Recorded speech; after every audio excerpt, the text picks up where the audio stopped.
Argentina first. Yeah. Go ahead. How is Argentina going? Are you worried about the influence of China in Argentina? Sorry. Go ahead. How is this Argentina rescue package America first?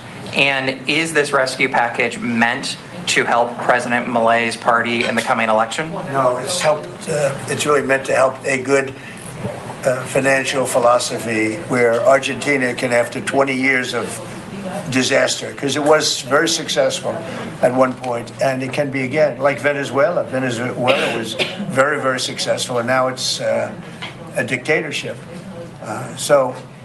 When we can help our neighbors, we're making tremendous progress in South America. South America, Marco was telling me, he's like our great expert here. He really knows it. But you were telling me that so many of the countries are coming our way. And we had a few years ago, when I just came back, so I've been here now almost 9 months, but when I just came in, I was amazed to see how poorly we've done. We lost so many, and one of them was Argentina, would be lost if he wasn't there. And I think he will be there because the people recognize he's done an amazing job. He took over a real mess. So did I take over a mess. I took over a mess by, the Biden group. And Obama he started it, I'll tell you. Barack Hussein Obama started it. Could you give a couple of words on South America? You were telling me so well yesterday how well we're doing. Go ahead. Well, first of all, we have now 8 or 9, 10 countries, Argentina being foremost among them, that have aligned with the United States on issue after issue in international community events all over the world. They're, in fact, these great allies like Argentina, but I can go into others, Costa Rica, I don't want to leave anybody out, El Salvador, but I think one of the more promising developments is later this month there'll be an election in Bolivia. After 25, 30 years of anti-American hostile government, both of the candidates running in that election and the runoff election want strong and better relations with the United States and another transformative opportunity there. But so I think this is important. This is our hemisphere. It's where we live. And having strong neighbors such as this. And great progress has been made, really. And we'll make more. Absolutely. Over the last 9 months. Really over the last 9 months. Yeah, please. Mr. President, from Argentina, Buenos Aires, do you imagine soon a free trade agreement with Argentina? Could it be possible soon? Yeah, it will be. Well, we're going to discuss some of it today, but no, we want to help Argentina. Donald Trump, que acaban de ver, ha sido preguntado sobre ese acuerdo de comprensión de libre comercio con Argentina, si es posible que fuera pronto. A su respuesta, Donald Trump, que ha dicho que sí. También ha mencionado esa situación con China, dice que le gusta ponerse divisiones, aunque no obliga a Argentina en ningún momento a que no debería hacer nada con la militar. Marco Rubio, esas palabras que escuchábamos de él, que ha subrayado que tienen ya 10 países en América Latina que se han alineado con sus políticas de Rubio. Además, en sus políticas. Hay una oportunidad transformativa en Bolivia. Esas son las palabras que ha destacado Marco Rubio en relación a ese momento que viven con esas relaciones con América Latina. También Donald Trump, que ha dicho que quiere ver a Argentina triunfar. Vamos a seguir escuchándole. We want to help Argentina, and one of the ways we can do, they have great product, and we used to do a lot of trade, and then if you look at what the Democrats, well, they didn't know. They didn't know. Honestly, they didn't know what they were doing. But a lot of that trade disappeared, and they have great products. So we will be trading with Argentina, and it'll be helpful to them, and it's helpful. It's good for us also. Mr. President, was China trying to draw a wedge between the U.S. and Argentina by buying soybeans from Argentina and not U.S. farmers? I would say so. And China on the port fees. China they likes to increased draw port fees on wedges. U.S. ships too. Yeah, sure. I mean, I guess that's natural. It's China, and it's natural, but it's not gonna mean anything in the end. Mr. President, Mr. President, from Argentina, should Argentina end the China swap and close the space base in Neuquén? I don't think you should be doing business much with. You can do some trade, but you certainly shouldn't be doing beyond that. Certainly shouldn't be doing anything having to do with the military with China. And if that's what's happening, I'd be very upset about that, yeah. And what about the swap? That's good, right? Mr. President, You do understand. Mr. President, what about the swap? Because it's so important for Argentina, the swap.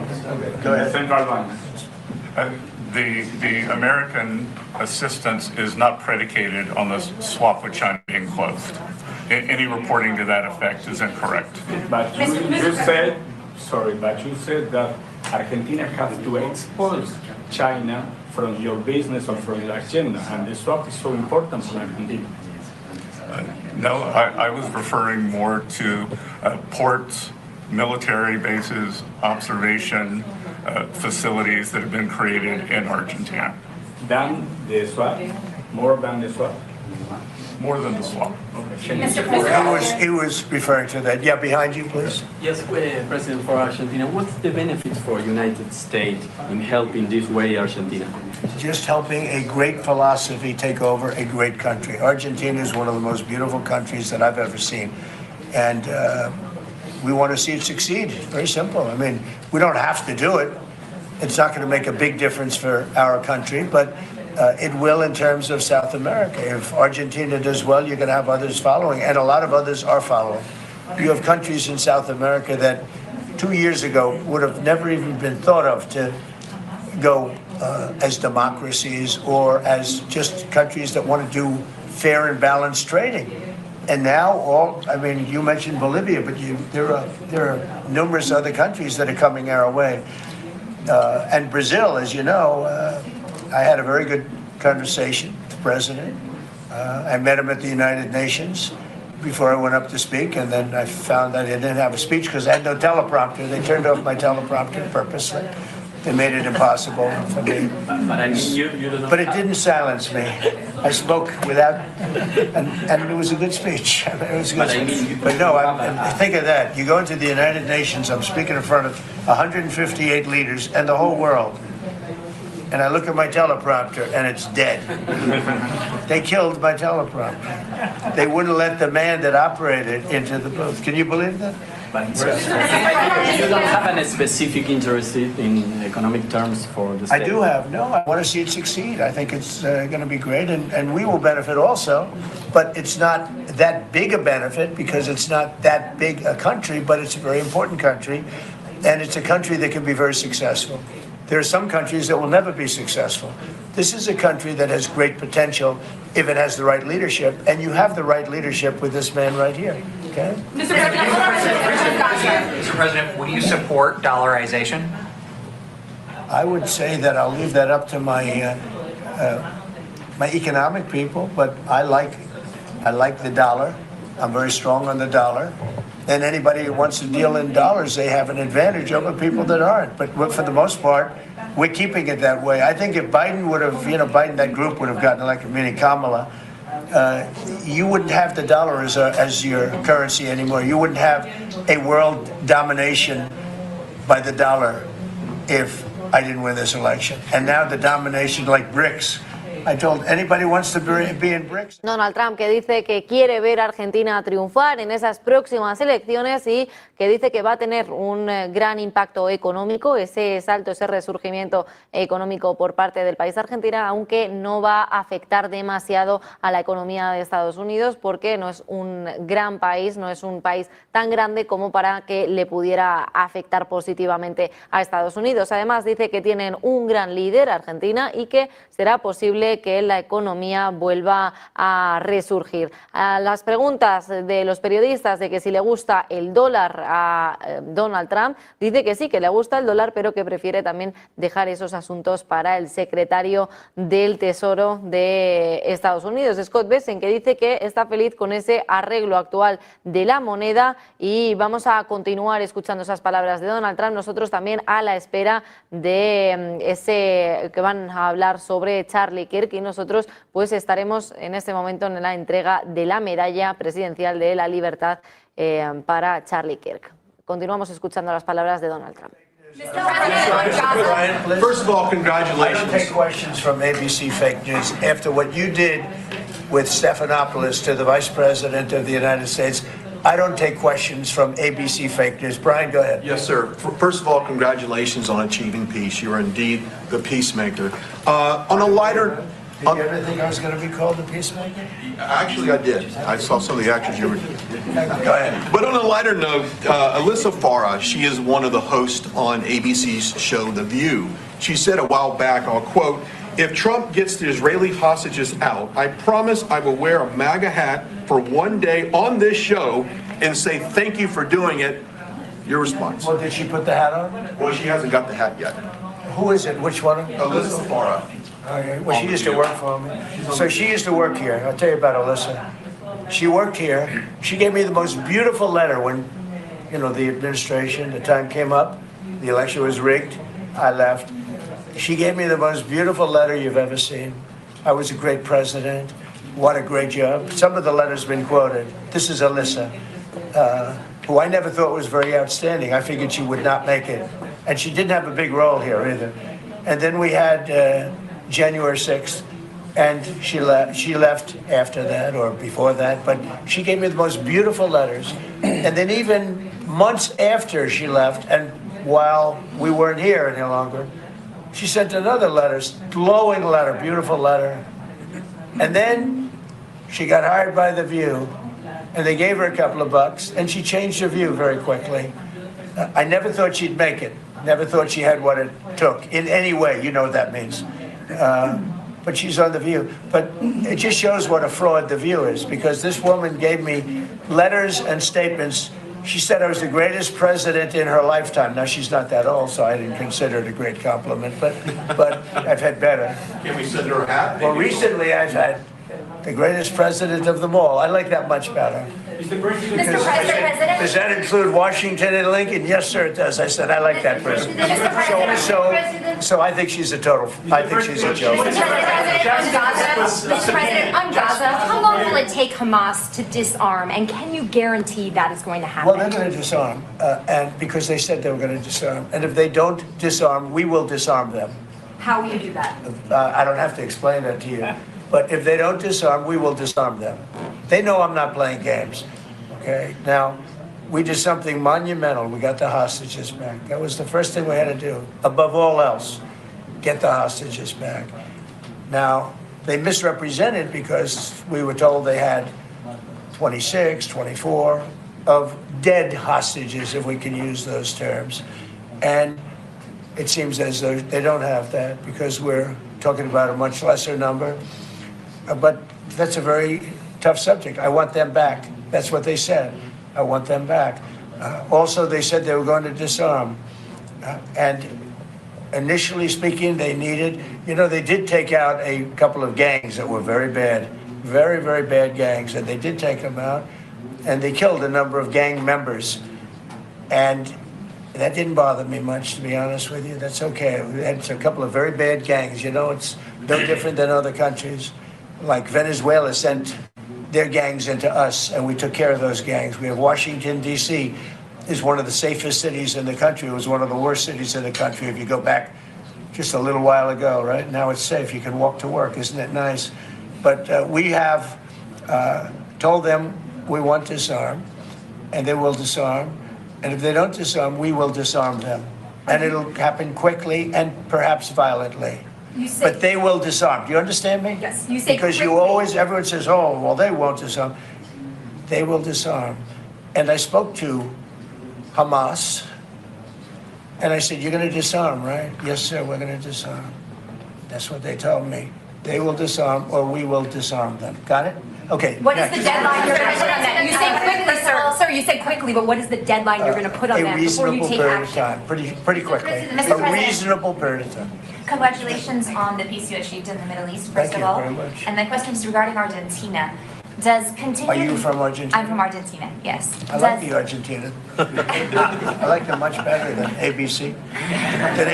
Than ABC fake news. Me too, sir. Yes, go ahead. Does continued U.S. support for Argentina depend on the results of the upcoming legislative elections and the ability of the government to pass long-lasting reforms through Congress? Well, I think if they don't do that, we're not going to be around very long. Scott, can you handle that one, please? We're confident that the president's party will and the coalition will do well in the election, and this aid is predicated on robust policies, and going back to the failed Peronist policies would cause a U.S. rethink. Thank you very much. It's a great question. It's a little like New York. You're reading in Argentina about New York. We have a problem. We have a communist who's 33 years old, doesn't know a damn thing. Practically, he's never worked a day in his life. And he sort of caught on, right? And I'm not going to send a lot of money to New York. I don't have to. You know, the money comes all through the White House. And if they're going to be sending us stupid policies, I mean, communist policies, which is proven for thousands of years doesn't work. You know, we don't have to prove it again. We're not going to ruin one of our great cities because we'll make that great. We will clean up the crime in about 30 days. It took 12 days to do Washington, D.C., so New York is bigger.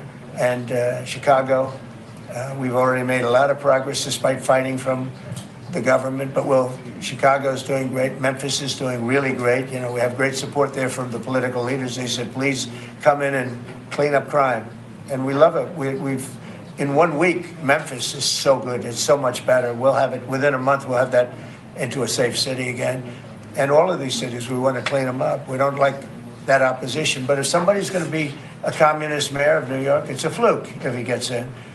There are a lot of failed people that he's running against. I mean, we have failed, you have inferior candidates or something, because it's impossible to think that New York City can have a communist mayor. He's a communist. He's not a socialist, by the way. There's a big difference. He's a communist. He's down and dirty. He's a communist. He hates police.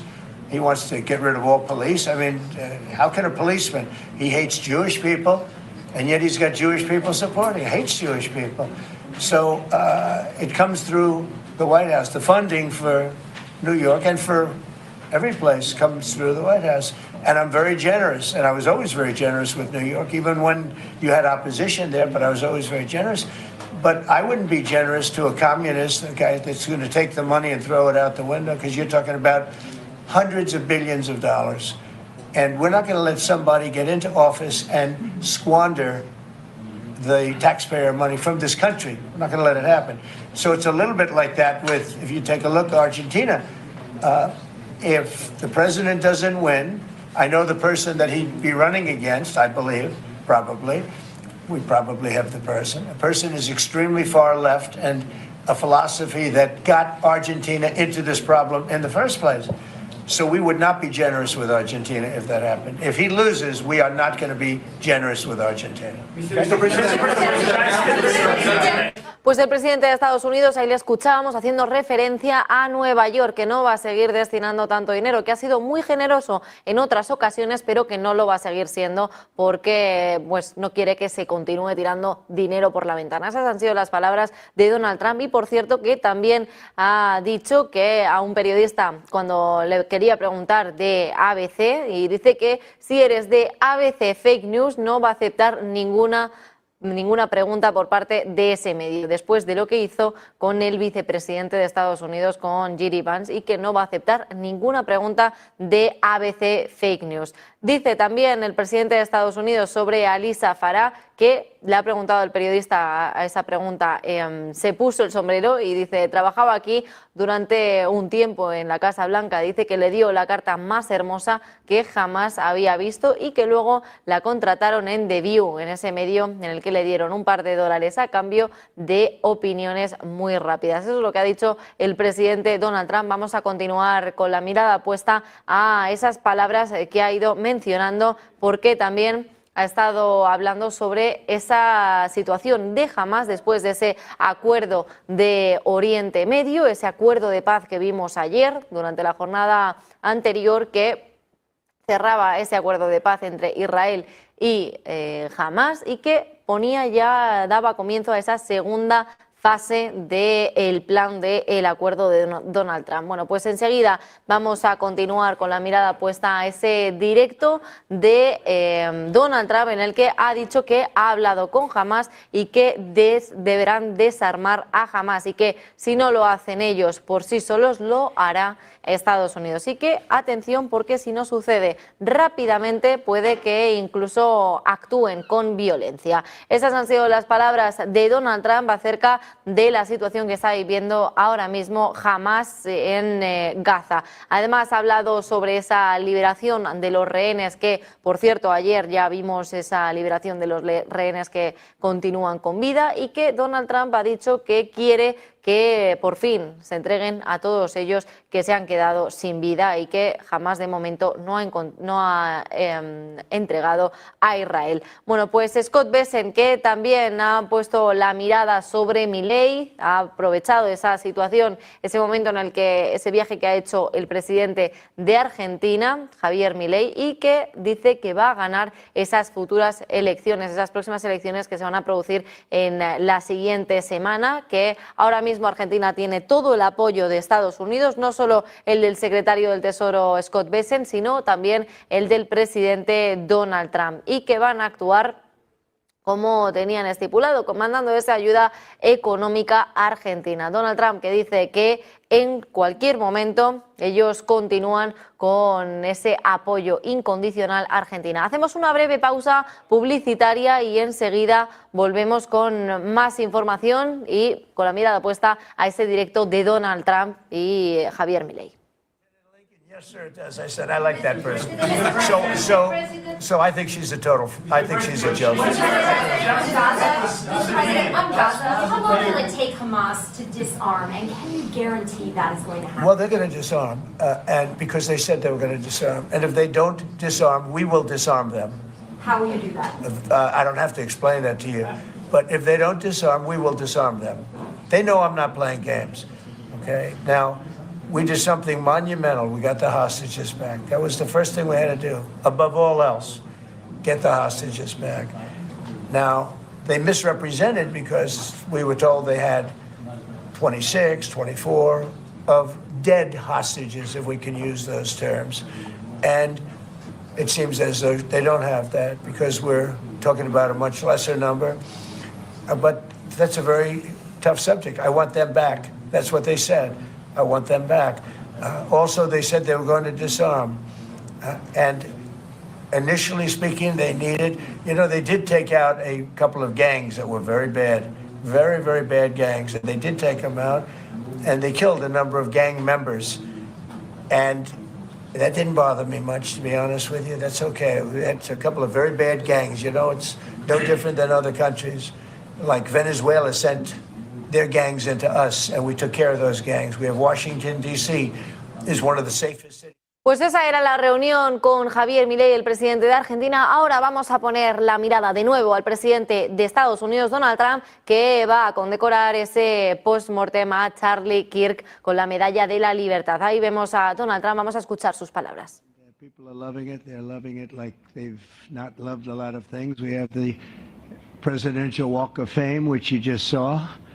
And it just opened, and we wanted to get it open for this occasion. We were hoping we were able to get outside, and the weather allowed us to. It was supposed to be a terrible rainy day. I was telling Eric, and God was watching, and he didn't want that for Charlie. He just didn't want that. So it's really beautiful. It couldn't be more beautiful. Today we're here to honor and remember a fearless warrior for liberty, beloved leader who galvanized the next generation like nobody I've ever seen before, and an American patriot of the deepest conviction, the finest quality and the highest caliber, the late, great Charlie Kirk.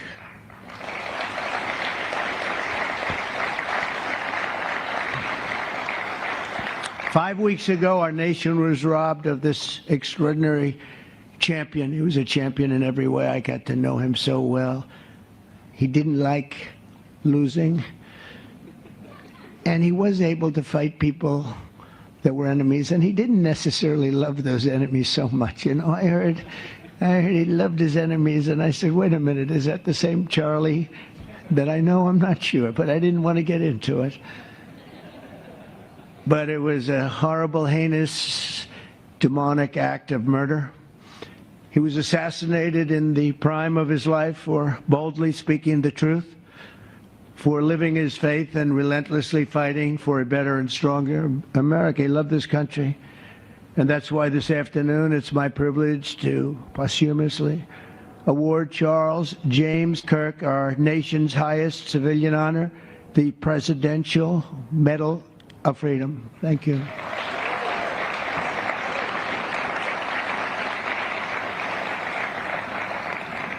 As you know, only hours ago, I returned from a very historic trip to secure peace in the Middle East. People said that couldn't be done. Charlie felt it could be done. Charlie felt it could be done. Thank you. Thank you. Thank you very much. But I raced back halfway around the globe. I was going to call Erica and say, Erica, could you maybe move it to Friday? And I didn't have the courage to call. But you know why I didn't call? Because I heard today was Charlie's birthday. And I said, you know, that was a definite. And I said, we're going to have to forget about some of those very big, very rich countries that expected me to be there. And I can tell you, based on the length of that flight, I wouldn't want to go back tomorrow. But I would not have missed this moment for anything in the world. Nothing. And it's a very important time for our country, and our country is doing so well. It's never done better. We are a country with almost now $18 trillion of investment coming in. Nobody's ever seen anything like that. Previous administration had less than $1 trillion for 4 years. We have more than 18, it'll be much more than 20 by the time the year, more than $20 trillion. There's never been a country in the world that had anything like that. What's happened to our country is incredible in a short period of time. Charlie was a big person for, sir, could we close up those borders, please, a little bit? You know, they're really leaking badly. I said, Charlie, I haven't gotten there yet. But, you know, it came out last 4 months. Literally nobody was allowed into our country. And the only people that were allowed in were people that came in legally. The borders are absolutely stone cold closed. And they reported 0, 0, 0, and 0, so that's pretty good. But he was a big believer. He wanted people in the country more than I did, frankly. He wanted them to come in legally, and he got his wish. October 14th is Charlie's birthday, and he should have been turning 32 years old that day. When I first met him, he was like 22, and I said, boy, he's awfully young, but I thought he was older than that, you know. He looked a little bit older than his age. That's okay, you know. That's not good when you're old, but when you're young, it's great. He had the best of all things, but he was special. But instead, Charlie is attaining a far more important milestone. We're entering his name forever into the eternal roster of true American heroes. He's a true American hero, an amazing person, way, way beyond his years. And I'm honored to be joined by a woman who has endured unspeakable hardship with unbelievable strength, and that's Charlie's widow, Erica. And I just want to thank you, Erica. He loved you so much. I was with him. Oh, please. Thank you, darling. Thank you. I was with him before I met Erica, and he told me he was going to get married. He said, you won't believe how beautiful she is. I said, well, then now that I meet her, he's right. But then he also said, and you know what? She's like the smartest person I know. See, they do go together on occasion. Not often. Not often. But on occasion they go together. But he was in love with you. He was deeply in love with you. It's great. Erica, your love and courage have been an inspiration to all of us, and we will always be here for you, and we're always going to be here for your gorgeous, beautiful children, and we'll never forget what your family has sacrificed for our country. Man loved our country. When things were going badly for our country, he was so, as you know, angry. He would get angry because he said it doesn't have to be that way. We're also pleased to be joined by an incredible group of Charlie's friends, very powerful friends, actually, and some not so powerful, and they're actually better people, okay? I know them all. They're the less powerful ones. I have to tell you that, all of you power guys down here, the best ones in the group are the ones that are less successful, but that happens too. No, they're all great, and they're here. And let's start with Erica's father. Where is Erica's father? Where are you? Where are you, Dad? Oh, look at him. Wow. I want to get a hat like that, too. I like that. How are you? Nice to see you again. Thanks as well to Vice President J.D. Vance, who's been fantastic. J.D., thank you very much. Great. Doing a great job. Did a great job on Sunday with George Slopadopoulos. He did put him away pretty good. Second lady, who's a phenomenal woman, Usha Vance. Thank you very much, Usha. Thank you very much. Great woman. President of Argentina. He wanted to be here. That's Argentina's a serious flight, right? And he's become a superstar, and he's doing amazing things. He's a MAGA person, but it's make Argentina great again. That's what he does, right? And I want you to stand, please, Javier Milei. Doing a great job. Thank you very much. Many members of my cabinet are here. Just about all of them are here. I won't go into every single one of them, but I'll announce a few of the people that have really turned this country around and helped me. Incredible people. Speaker of the House, Mike Johnson. Where is Mike? Mike, what a job you're doing, Mike. What a job you're doing. And I watched you this morning, and you're in there trying to say, look, just let the country open. Everything will be fine. We're dealing with some radical left lunatics. And I just wish Charlie was here to fight us. I think the fight would have been over already. He would have had a march on the Capitol by people whose average age is about 21, because there's nobody that had that relationship with young people. Right, Mike? So thank you, Mike, for being here. House Majority Leader Steve Scalise. Steve, thank you very much. A brave guy and a friend. House Majority Whip, another terrific man, Tom Emmer. Tom. Thank you, Tom. Senate Majority Whip, John Barrasso. John, thank you very much. You have all these senators. I'm going to get in trouble. I'm not going to read all their names. I'll be reading all day. We'll be talking about Charlie in about 45 minutes from now. We can't do that. So all of the senators, there's so many of you, thank you very much. I do want to thank Senator Thune for doing a terrific job. He's really been leading properly. Do you agree, Mike? The team, the two of these guys have been fantastic. So to Senator Thune, I want to thank you very much. Incredible job. I watched him this morning, and he was out there pounding them this morning on television, too. And John Barrasso, thank you for the work you've done, and congratulations on your success. But I want to thank you all and all of the Congress people that are here. And I see we have our Attorney General here, and you are doing a fantastic job. Thank you very much, Pam. Thank you. Thank you very much. We have everybody. Wow, that's incredible. Okay, I'm not going to do any more. I'm going to be here too long, but I just want to thank you. You have given him such support, but he always gave you such support. That's why you're here.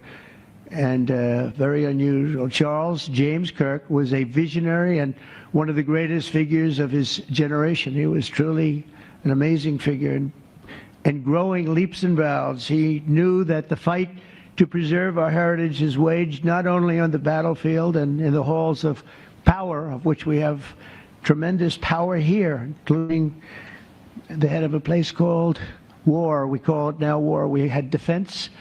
We had our Secretary of Defense. Now we have a Secretary of War. And somehow I think it's more it's very good. Peace through strength is very important, but also in the hearts of our nation's youth. That's where Charlie rode strongest. At age 18, that insight inspired Charlie to found the organization that ultimately touched the lives of millions and millions of people, and so many young people that nobody's ever seen anything like it, frankly. Turning Point USA. It's amazing, and it's actually bigger now. It's become bigger in the last few weeks than Charlie ever thought. I think his end vision in many years from now would have been just a fraction of what it turned out to be in a couple of weeks, right? It's amazing. With hard work and joyful spirit and endless enthusiasm and determination. And he did have great enthusiasm. You know, I always say you need enthusiasm to be successful. He had great enthusiasm. Charlie grew Turning Point into the largest conservative youth organization in the entire country. He forged a personal bond with countless young conservatives. He fought for free speech, religious liberty, strong borders, and a very strong and proud America. In everything he did, he put America first. He really put America first. And ultimately, Charlie became more than a leader of an important organization. He became the leader of historic movements all over the country. There were movements, individual movements, one movement, but it was historic. Everything he did was historic, and a true evangelist for the cause of freedom and the word of Almighty God. God was very important to Charlie. He would say, you know, if you don't have religion, you're not going to have a strong country. It's true. He was so wise beyond his years. You know, I talk to him sometimes and say, this guy is like a young guy. He was really a wise man. From the time Charlie worked on my presidential campaign in 2016, and he was there right from the beginning. He liked me. I don't know. I have no idea why. What the hell was he thinking? He said, you're going to win, sir. I said, you know, I'm running against 17 senators and a lot of tough people and governors. We have all these people. And he said, no, you're going to win, sir. He said, not going to be close. And he made it happen. He helped make it happen. I'll tell you that. Without him, who knows what would be. Maybe you'd have Kamala standing here today. That would not be good. I will tell you, Javier, you don't know who Kamala is. Promise, it would not be good. Do you agree with that, Howard? He also mobilized countless citizens to go vote. It's called Go Vote. Very simple. And with his help in 2024, we won more young people than any Republican by far in the history of our country. And we won the popular vote. We won the states, all 7 of them. Remember, they said, oh, well, if Trump could win 4, that would be nice. I win 7 by a lot, by a landslide. But the popular vote was massive. And we won the Electoral College. Remember, they said, well, it's going to be very hard. I'd say 270. Well, we got 312 to 226. And then we won something called districts and councils and different things. But in one case, we won 2,750 to 525.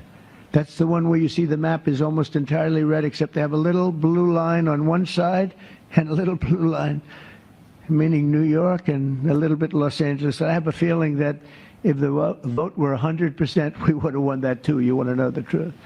But he knew, and he knew very well, and he also understood honesty, and he was always concerned with honesty. He said the only way we can lose is if the cheating gets so bad, and that's where we came up with a little phrase, too big to rig. We said, go out and vote. Just go out and vote. And we had that. Remember, we used to say that all the time because people would say, oh, they're going to win. We don't have to vote. Let's go to a movie. We'll come home and watch. Pues escuchamos esas palabras del presidente de Estados Unidos, Donald Trump, que otorga ya esa medalla presidencial de la libertad de Charlie Kirk después de su asesinato. El presidente Donald Trump que ha anunciado esa concesión póstuma de la medalla presidencial de la libertad de Charlie Kirk y que se convierte ya en ese Día Nacional de Kirk en Estados Unidos. Dice que es un momento clave e histórico que mirarán hacia él durante los próximos años como una medalla de honor para Charlie Kirk, quien hizo y fue ese fundador del movimiento conservador de Turning Point USA y que, como saben, fue asesinado recientemente en la flor de su vida, según ha dicho Donald Trump. En ese discurso que estamos escuchando del presidente de Estados Unidos, cargado de emotividad, vemos también a Trump que ha recordado que hoy Kirk habría cumplido 32 años, es decir, que hoy, día 14 de octubre, sería el cumpleaños de Donald Trump, que ha mencionado también que durante la jornada de ayer vimos que estaba en Israel, en su visita también con esa cumbre de Egipto, y que no quería perdérselo en ningún momento, por eso anuló incluso otras reuniones que tenía con otros líderes y se vino a Washington directamente para poder estar en un día tan importante como el de hoy, porque no quería posponerlo para el viernes, quería dejarlo en este día tan especial que es el cumpleaños de Charlie Kirk. Destaca también esa sabiduría más allá de su edad, dice que lo conoció más pequeño, cuando tenía 22 años, y que en ese momento ya le decía que parecía mucho más mayor para la edad que tenía. También ha dicho que es un visionario y un líder histórico que va a perdurar en el conservadurismo estadounidense.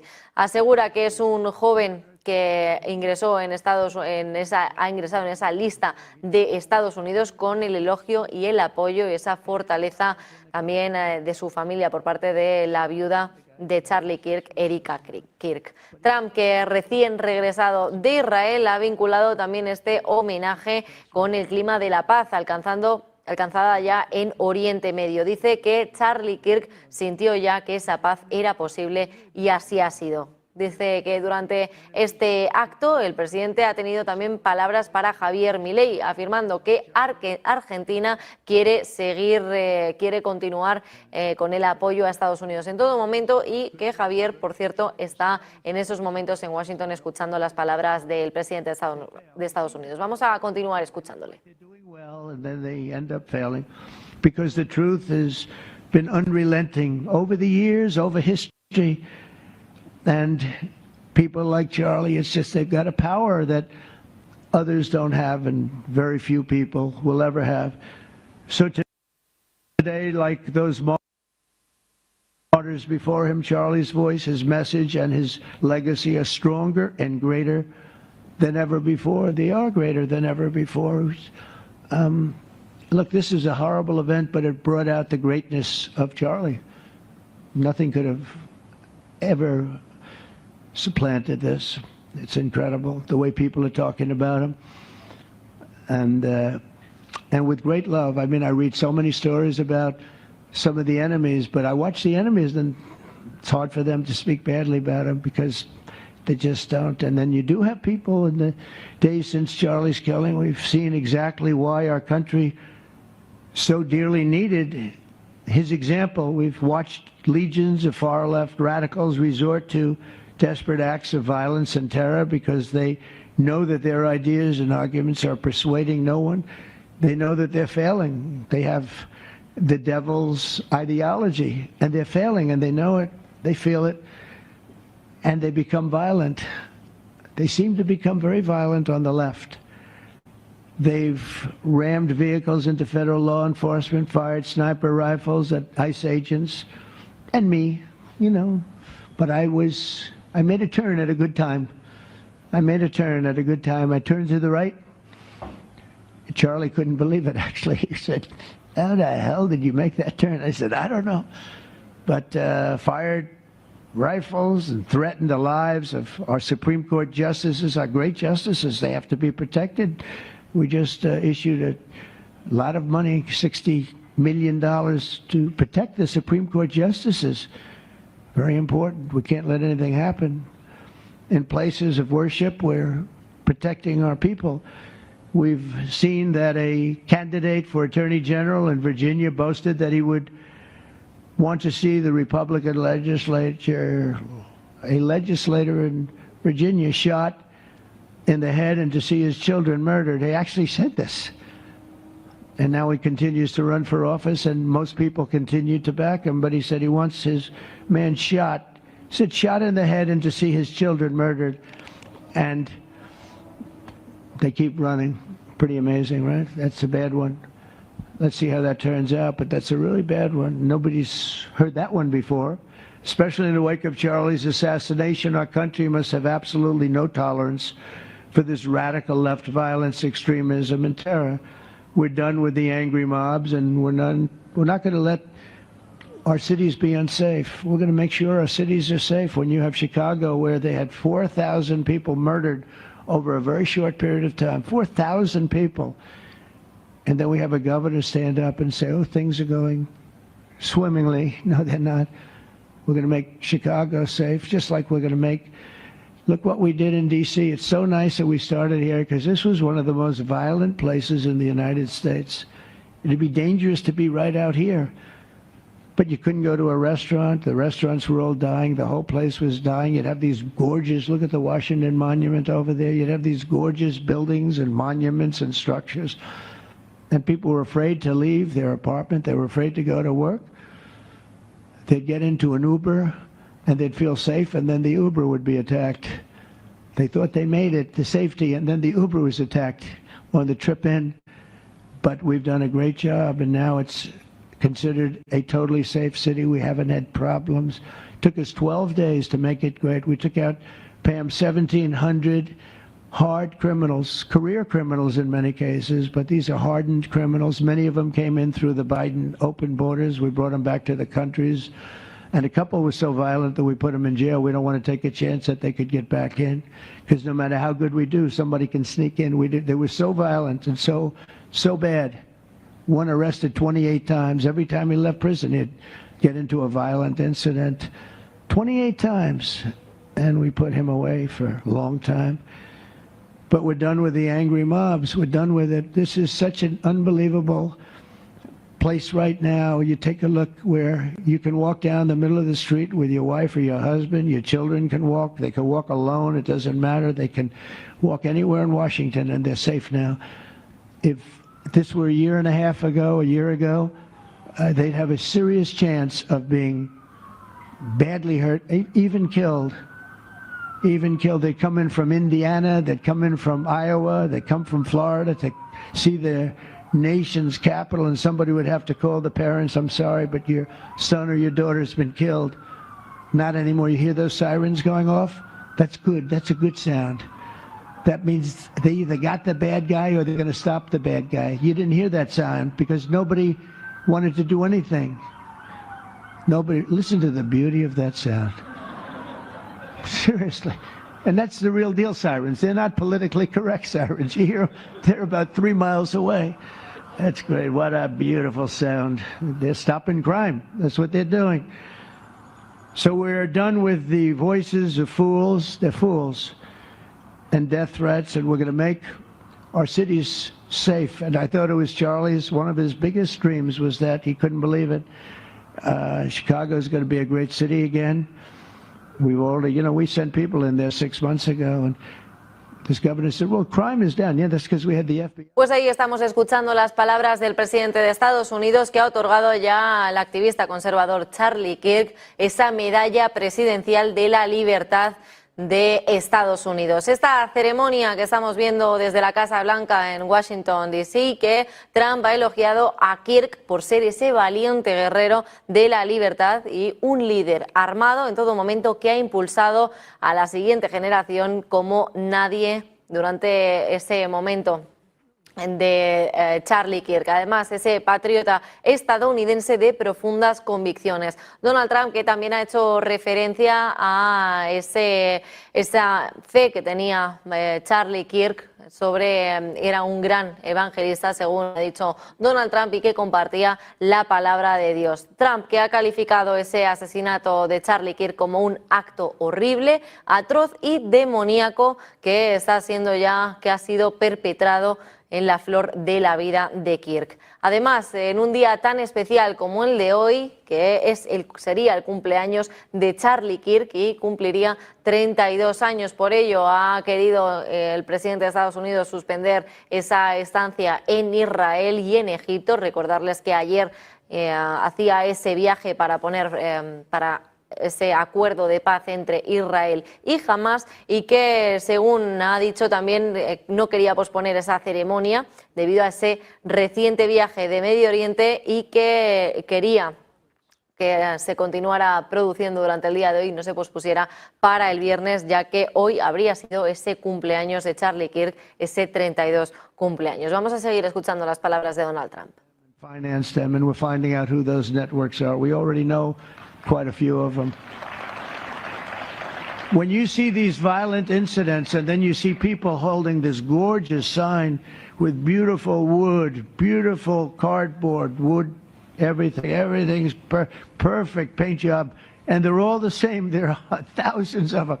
You know that they weren't made in the basement out of love. They were made by anarchists.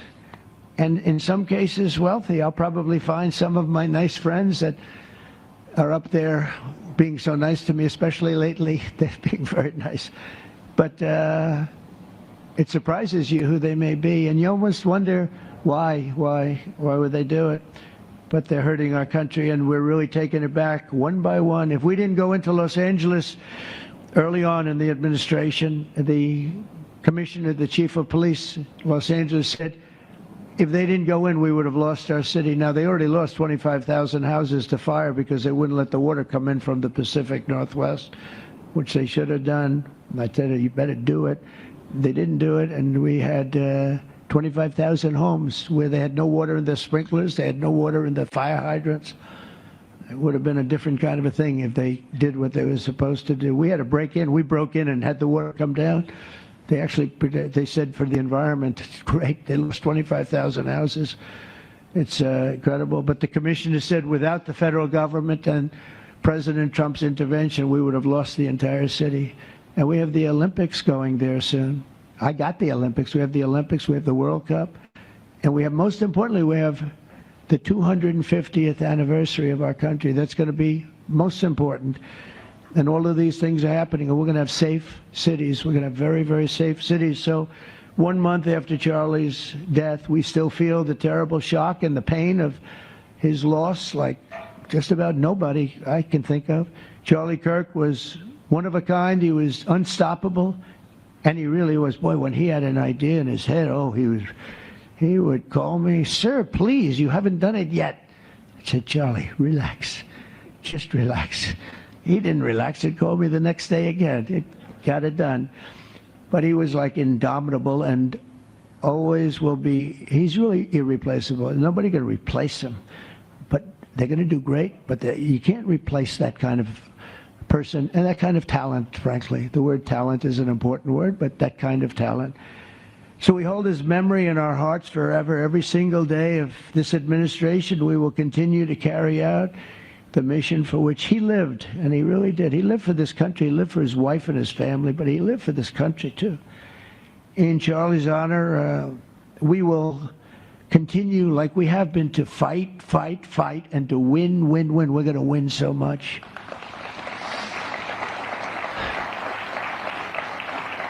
So the Presidential Medal of Freedom is a big deal. You have the Congressional Medal of Honor, military, and the Presidential Medal of Freedom, which is civilian. And the Presidential Medal of Freedom is a really big deal. Very few people get it. Very few people, frankly, qualify. It's a decision of the president, but it's a qualification that's a very hard one to get.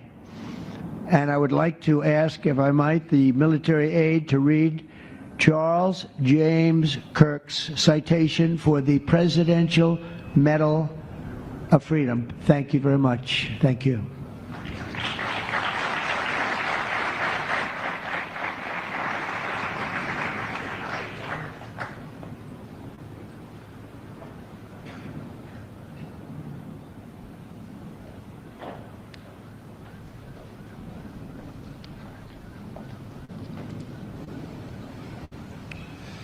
The Presidential Medal of Freedom is awarded to Charles James Kirk.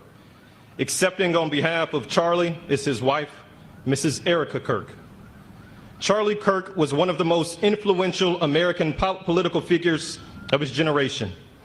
At just 18 years old, he founded Turning Point USA and grew it into the largest conservative youth organization in the nation.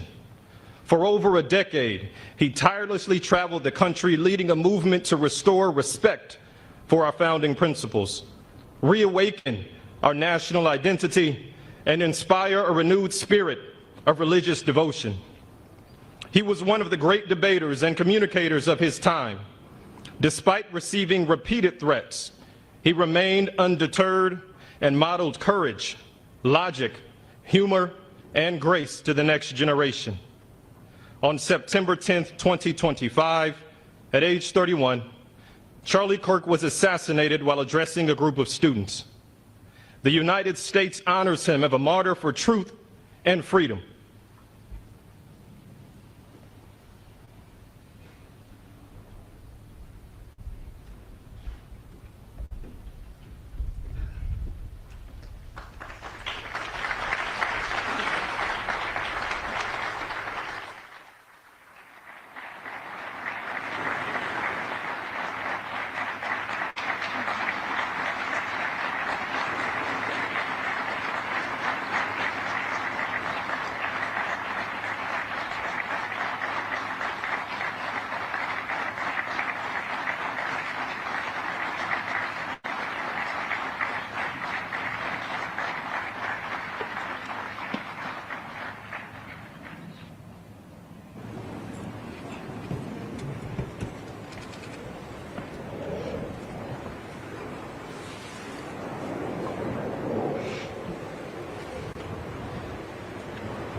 Bueno, pues enseguida vamos a escuchar a la viuda de Charlie Kirk, a Erika Kirk, que acaban de entregar esa medalla de honor a Charlie Kirk, la medalla de la libertad. Vamos a escuchar las palabras de Erika Kirk. In a meaningful way, and thank you for making this event a priority amid the peace process in the Middle East. Thank you. Very grateful. Charlie always admired your commitment to freedom, and that's something that both of you shared. So thank you. Your support of our family and the work that Charlie devoted his life to will be something I cherish forever, so thank you. To our gracious First Lady in her office for making this event possible, thank you as well. It's beautiful. To Vice President and the lovely Usha fans, your friendship has been an unbelievable encouragement. Thank you. And to all our friends and family that are here and watching from all around the world, thank you for loving us. Thank you for praying for us and for believing in what Charlie believed in. And to our Turning Point USA staff and the Charlie Kirk Show staff, we love you more than you could ever know. And to the Turning Point USA chapters that are watching all across America right now, you are the heartbeat of this future and of this movement. Everything that Charlie built, you guys are the legacy holders of that. You are living proof that his mission did not die with him. It lives through you. And Charlie always said the next generation will decide whether freedom endures. And because of you, I know that freedom will endure. It will. And today we're gathered not only to celebrate Charlie's birthday, but to honor a truth that he gave his entire life to defend, and that's freedom. The very existence of the Presidential Medal of Freedom reminds us that the national interest of the United States has always been freedom. Our founders etched it into the preamble of our Constitution, and those words are not relics on parchment. They are a living covenant. The blessings of liberty are not man's invention, they are God's endowment. Charlie lived for those blessings, not as abstract words, but as sacred promises. He used to love to journal about this topic all the time, and with such a heart postured of gratitude. And he believed that liberty was both a right and a responsibility. And he used to say, freedom is the ability to do what is right without fear. And that's how he lived. He was free from fear. He was free from compromise, free from anything that could enslave his soul. His name, Charles, literally means free man. And that's exactly who my husband was. He was a free man. And from the time I met him, sitting across from him, being interviewed on politics and philosophy and theology, anything that Charlie loved, any topic he loved, and I just saw the fire in his soul, and there was this divine restlessness within him that came from knowing God placed him on this earth to protect something very, very sacred for all of us. And he never stopped fighting for people to experience freedom. He didn't. Charlie often said that without God, freedom becomes chaos. And he believed liberty could only survive when anchored to truth. And I remember in one of his speeches, he told the audience that the opposite of liberty isn't law. He said it's captivity. And that the freest people in the world are those whose hearts belong to Christ. But what's so powerful is that Charlie had the ability to communicate so brilliantly across all generations.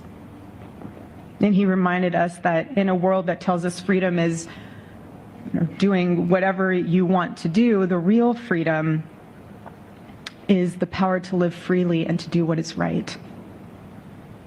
And in one of his journal entries, he wrote that he wanted everyone to know that you can't have liberty without moral responsibility. Freedom divorced from faith eventually just destroys itself. And what's so fascinating about all of this is looking back these past 12 years of Turning Point USA and his mission, there's almost this veil of sacredness.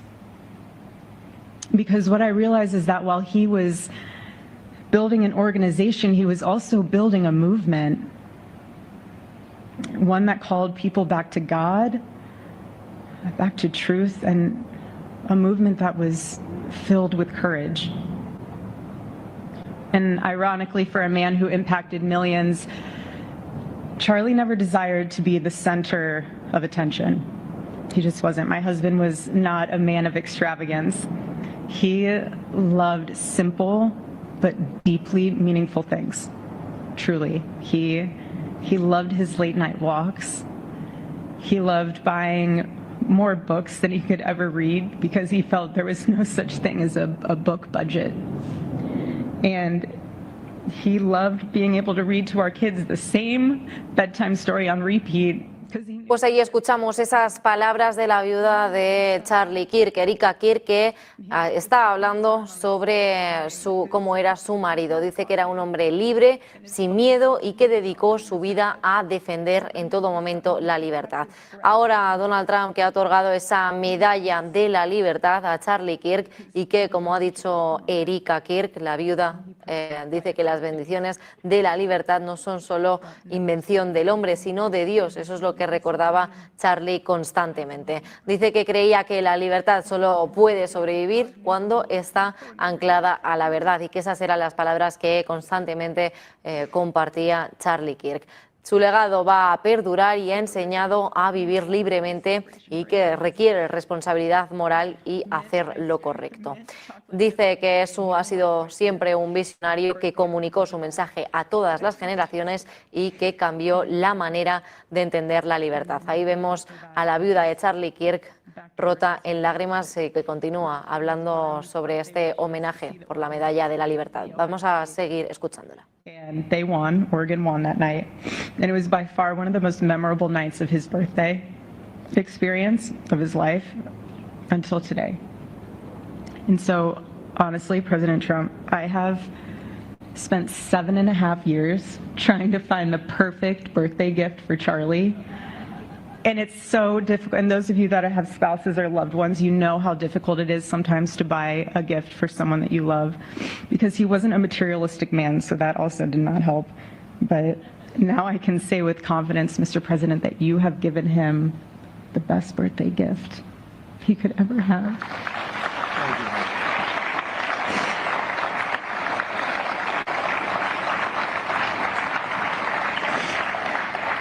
It's such an honor and the recognition of a life lived for defending freedom. And that's what Charlie fought for until his last breath.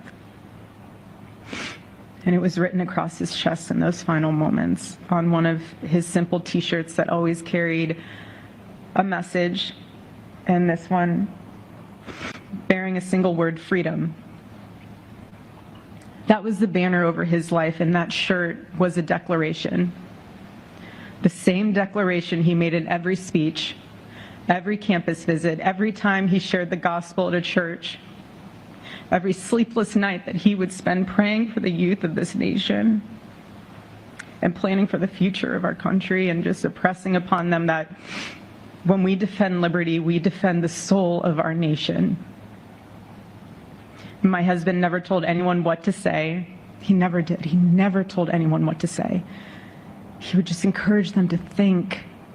He would encourage them to think outside of the traditional political labels. He would want them to think in a way that was anchored in wisdom and truth. But he would never tell anyone what to say. Charlie wasn't content to simply admire freedom. He wanted to multiply it. He wanted to multiply freedom. He wanted young people to taste it and to understand it and defend it. He wanted them to see that liberty isn't self-indulgence, it's self-governance under God. He wanted them to see that. And every day I'd see him getting ready for work. He'd put on his cross necklace, he'd put his ring on his finger. And the boldness in his demeanor was always fearlessness. He wasn't afraid. He was never afraid. In his daily actions, whether in office or on campus or at a church, it was always without fear. That was his creed. That is how he lived out every single day. He didn't fear being slandered. He did not. He didn't fear losing friends, I can tell you that. He didn't. He didn't care. He stood for truth and stood for freedom, and he did not, everything else was just noise to him. And it's because his confidence in Christ was absolute. That's why. There was no limit to what he would have sacrificed to defend freedom for all. And if the moment had come, he probably would have run for president, but not out of ambition. He would only have done it if that was something that he believed that his country needed from a servant's heart standpoint. And Charlie lived only 31 short years. I was 32, but on this side of heaven, but he lived. He lived every single second he lived. He filled every single day with purpose, and he fought for truth when it was unpopular. And he stood for God when it was costly, but that's what we're called to do. Surprisingly enough, he did pray for his enemies, which is very hard, but he did. He did. He did. No one else, I mean, I saw him do it. No, he never did it in front of anyone else, but I can attest to that. But he also loved people when it was inconvenient. And he ran his race with endurance, and he kept the faith. And now he wears the crown of a righteous martyr. And for me and for our children, the truth really steadies our grief, because heaven gained what earth could no longer contain. A free man made fully free. And to all watching, this is not a ceremony. This is a commissioning. And my message is simple. I want you to be the embodiment of this medal. I do. I want you to free yourself from fear. I want you to stand courageously in the truth.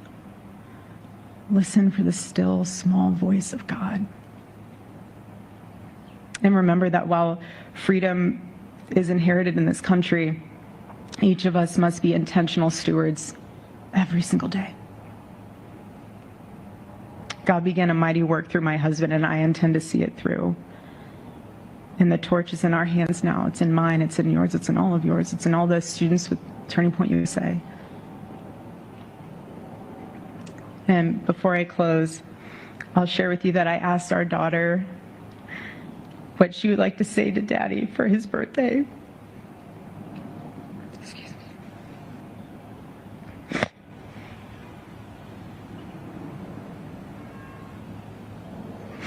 She said, "Happy birthday, Daddy. I want to give you a stuffed animal.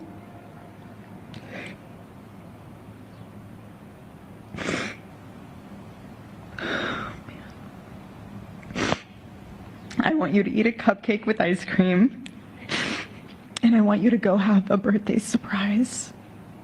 I love you," is what she said. And while our son is precious, he can't yet speak, in classic Kirk family fashion, his actions spoke louder than his words, and his gift to you, Charlie, and myself for that matter, was deciding to become the man of the house and be fully potty trained at 16 months. But Charlie, baby, I know that you're celebrating in heaven today, but gosh, I miss you. We miss you, and we love you, and we promise we'll make you proud, and Charlie's life was proof that freedom is not a theory, it's a testimony. He showed us that liberty begins not in the halls of power, but in the man of a heart surrendered to God. And so today, as we honor Charlie with this incredible... Pues ahí escuchamos esas palabras de la viuda de Charlie Kirk que, como hemos visto, Trump ha otorgado ya esa medalla de la libertad a Charlie Kirk, su esposa, que ha agradecido en todo momento al presidente por este mejor regalo de cumpleaños para su marido. Dice que después de haber estado 7 años y medio con él, intentando encontrar el mejor regalo en cada cumpleaños, hoy, que sería ese cumpleaños, ese 32 cumpleaños de Charlie Kirk, la esposa acaba de decir que agradece a Donald Trump por haberle ofrecido ese mejor regalo de cumpleaños. Ahí vemos que acaba de terminar de hablar Eeuu Kirk y que Donald Trump le acompaña en su sufrimiento. Bueno, pues nosotros vamos a continuar avanzándoles esa información que acaba de compartir la esposa de Charlie Kirk.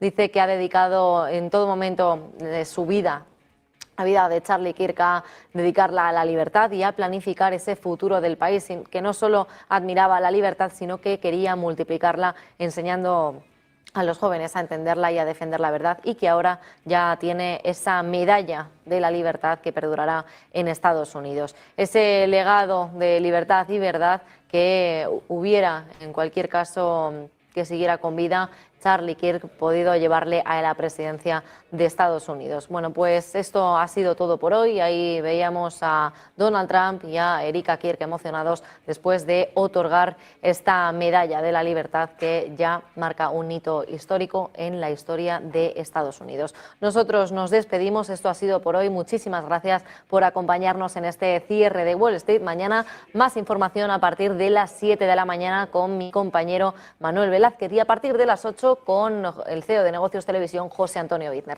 No se lo pierdan, mañana nos vemos.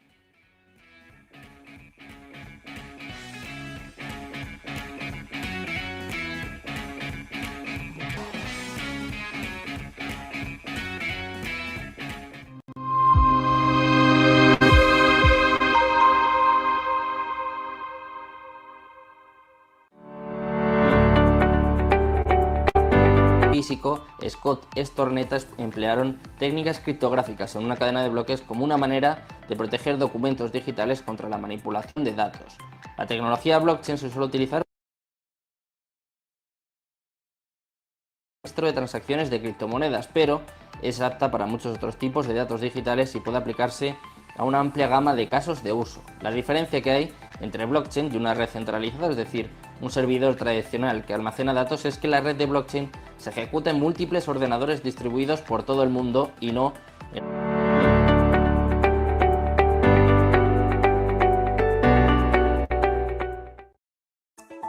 El auténtico valor es la tranquilidad. Resguarda lo que es tuyo con activos que trascienden el tiempo. Oro, plata, platino, paladio, rodio, osmio. Silver Gold Patrimonio te acompaña para que construyas un legado inteligente. Diversifica hoy. Protege tu mañana.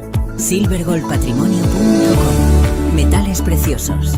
Patrimonio brillante. Saltas al vacío pensando que no tienes red. Los problemas del negocio se confunden con los de tu vocación.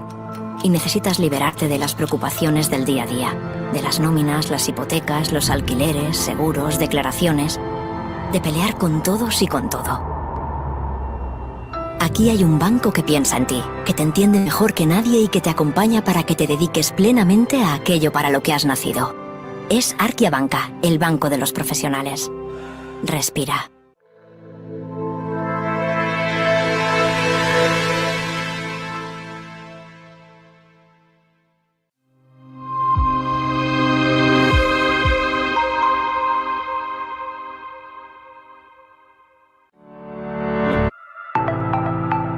Blockchain